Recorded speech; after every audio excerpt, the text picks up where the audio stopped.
پاکستان کی سیاسی اور مذہبی تاریخ میں کئی عظیم شخصیات گزری ہیں جنہوں نے اپنے مشن اور نظریات کی بنیاد پر عوام میں مقبولیت حاصل کی۔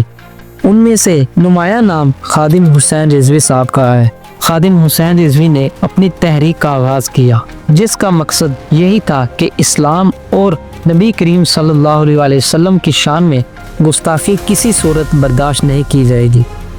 اور نہیں جانا، اور نہیں جانا، اور نہیں جانا۔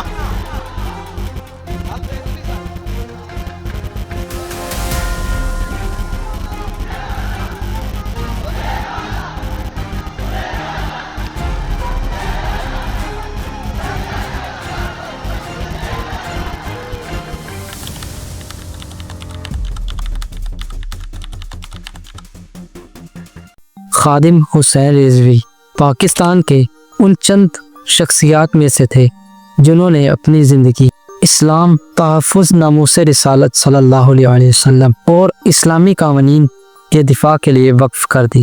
ان کا نام کسی تعارف کا محتاج نہیں۔ وہ اپنی زندگی میں نہ صرف ایک عالم دین بلکہ ایک عظیم مقرر سیاسی رہنما اور عوامی شخصیات کے طور پر ابھرے۔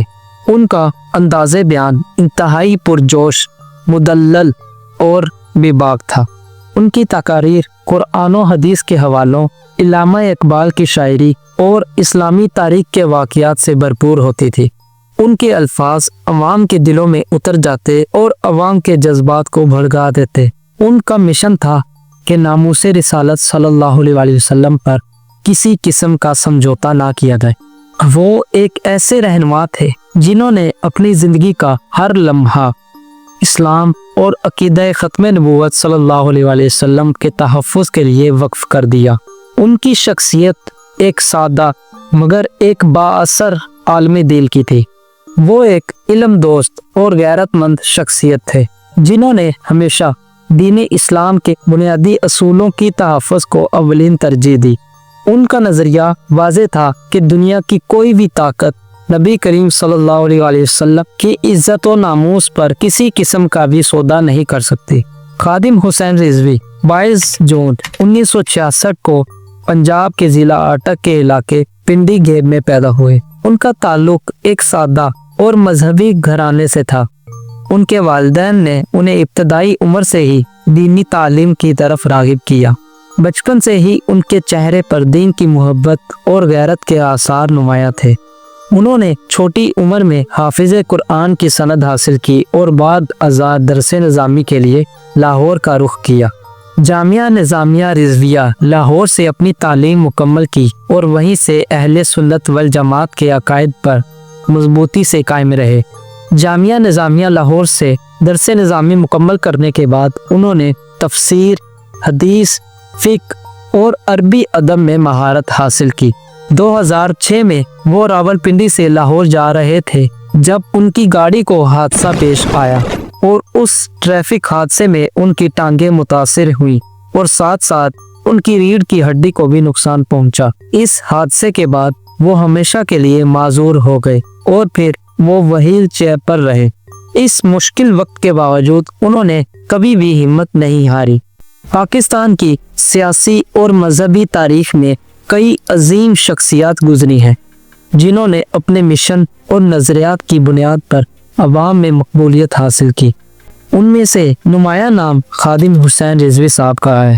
انہوں نے اپنی زندگی ناموس رسالت صلی اللہ علیہ وسلم اور عقیدہ ختم نبوت صلی اللہ علیہ وسلم کے تحفظ کے لیے وقف کر دی۔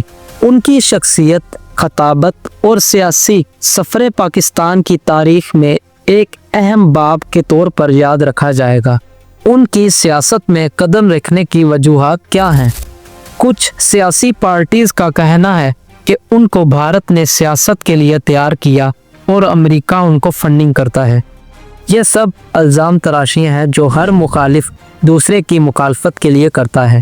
ان کی سیاست میں قدم رکھنے کی بنیادی وجہ ناموس رسالت صلی اللہ علیہ وسلم کے قوانین کا تحفظ اور ختم نبوت صلی اللہ علیہ وسلم کے معاملے پر کسی بھی قسم کی ترمیم کے خلاف آواز بلند کرنا تھا۔ 2015 میں मुमताज़ कादरी को जब फांसी दी जानी थी तब अहले सुन्नत के उलमा कराम ने एक जलसा किया कि मुमताज़ कादरी ने जो किया वो ठीक किया है, क्योंकि पाकिस्तान में नामूस रिसालत सल्लल्लाहु अलैहि वसल्लम के कानून पाकिस्तान पैनल कोड यानी PPC 295C के तहत अगर कोई शख्स हज़रत मोहम्मद सल्लल्लाहु अलैहि वसल्लम की शान में गुस्ताखी करता है या कोई ऐसे अल्फाज इस्तेमाल करता है जो उनकी तौहीन का बायस बने, इसे सजाए मौत या उम्र कैद दी जा सकती है। सलमान तासीर ने जब गुस्ताखी की थी तब वो खुले आम फिर रहा था, ना अदालत उसे पूछ रही थी और ना ही पुलिस उसे अरेस्ट कर रही थी, जिसकी वजह से मुमताज़ कादरी को खुद कानून हाथ में लेना पड़ा।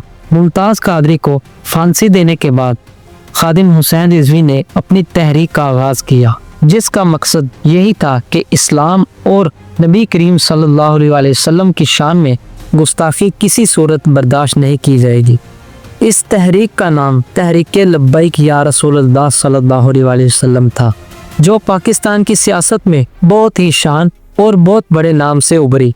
इस तहरीक ने अवाम में सालों में नहीं और ना महीनों में बल्कि दिनों में मकबूलियत हासिल की और बहुत बड़ी तादाद को अपनी तरफ राग़िब किया।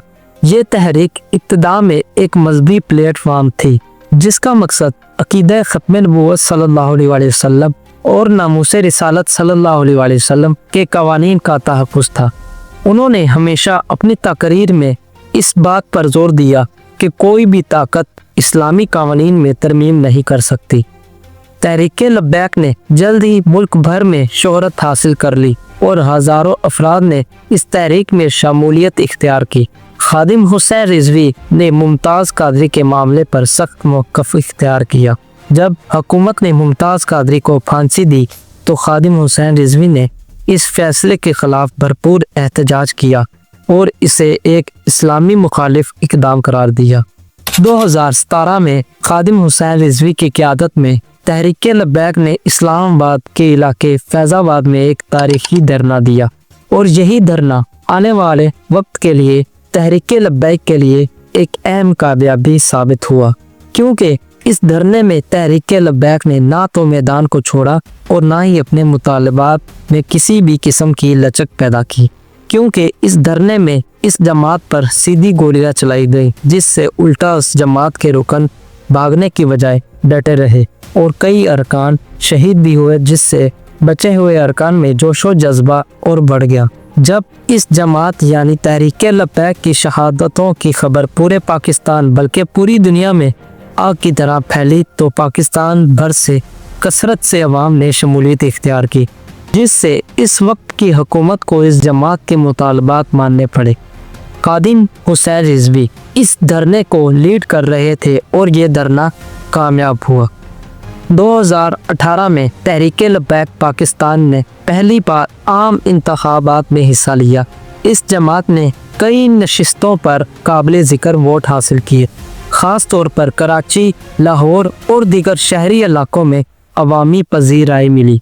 खादिम हुसैन रिजवी की जमात ने सियासी मैदान में अपनी पहचान कायम की और ये साबित किया वो मुल्क की सियासत में एक अहम किरदार अदा कर सकते हैं। उनका अंदाज़े बयान इंतहाई जज्बाती और बेबाक था। आपने उनकी कई तकारीर सुनी होंगी जिसमें उनका लहजा बेबाक और खरा है। वो कोई भी बात करने से डरते नहीं थे, चाहे वो किसी भी शख्स के खिलाफ क्यों ना हो, क्योंकि वो दलाइल पर मबनी तकरीर करते थे। उनके बयानात, तकारीर और उनके खरेपन की वजह से अवाम उनके पीछे खड़ी रही, क्योंकि वो समझते थे कि खादिम हुसैन रिजवी की जदोजहद का मकसद सिर्फ इस्लाम का दिफा है। हुकूमत उनको कई दफ़ा गिरफ्तार कर चुकी थी, मगर 2017 के फैज़ाबाद धरने के बाद उन्हें हिरासत में लिया गया, लेकिन अवामी दबाव और तहरीक की मकबूलियत की वजह से उन्हें जल्द ही रहा कर दिया गया। उन्होंने हर गिरफ्तारी को अल्लाह का इम्तिहान करार दिया और अपने मौक़िफ़ पर हमेशा साबित कदम रहे।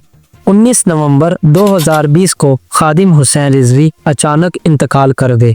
उनकी वफ़ात पर पूरे मुल्क में एक गम की लहर दौड़ गई थी। लाहौर शहर में होने वाला जनाजा पाकिस्तान की तारीख के बड़े जनाजों में शुमार किया जाता है, जिसमें लाखों अफराद ने शिरकत की। ان کے جنازے نے ان کی عوامی مقبولیت اور محبت کا واضح ثبوت دیا ہے۔ آپ کو کون سا لیڈر پسند ہے؟ کمنٹ میں بتائیے گا۔